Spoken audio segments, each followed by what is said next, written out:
God's best friend. She's really incredible. Marilyn Monroe's Hollywood's most iconic sex symbol, of course, and she oozed a mix of glamour and vulnerability.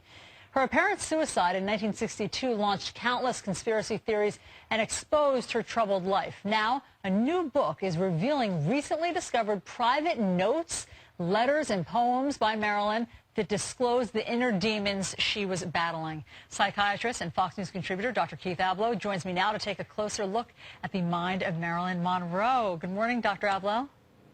Good morning. Let's get right to some of these poems and notes. And these, I should say, were found in the closet of Lee Strasberg, who, of course, was famously her acting coach. And they were just discovered. So let's read some of them, and then you can analyze them for us. Here's the first one. Sounds good. She says, "Working, doing my tasks that I have set for myself on the stage, I will not be punished for it, or be whipped, or be threatened, or not be loved, or sent to hell to burn with bad people, feeling that I am also bad." What do you make of that?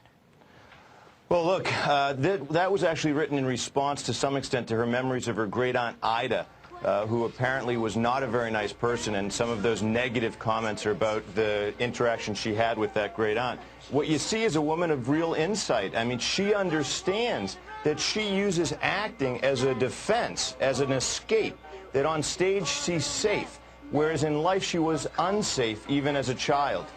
Here's another one that I want to read for you and for the viewers, and this one is more bleak. This came, I think, at the end of her marriage to Arthur Miller as it was crumbling. She just says, "Help, help, help. I feel life coming closer when all I want is to die."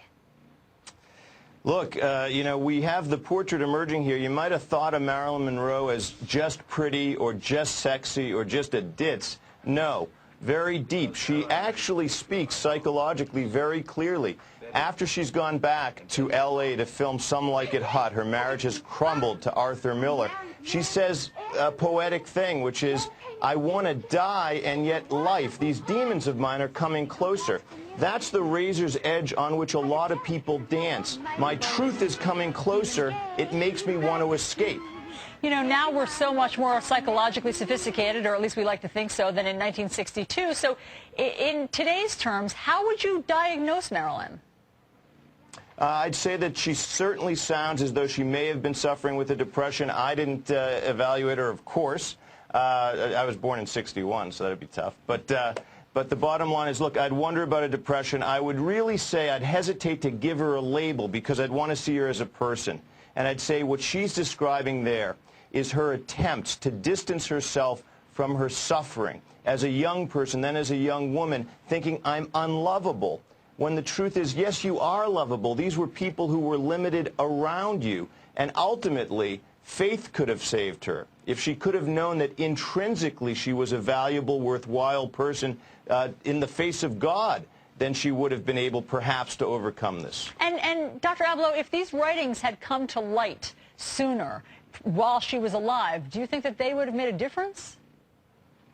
I think to the extent that she may or may not have shared this with a very good psychiatrist, and of course she was in psychoanalysis, I hope that was a talented person. I think every bit, every scrap of truth that someone can bring to a counselor can make the difference. You know, I've had patients tell me that one thing that one person told them 15 years before made the difference between them taking their lives and not taking their lives. That's how powerful we are in the lives of one another, but we need the data to act on. Oh, man. Well, if only. She's such a compelling figure, and, of course, this new book about her inner psyche is really fascinating. Thanks so much for coming in and sharing your insight.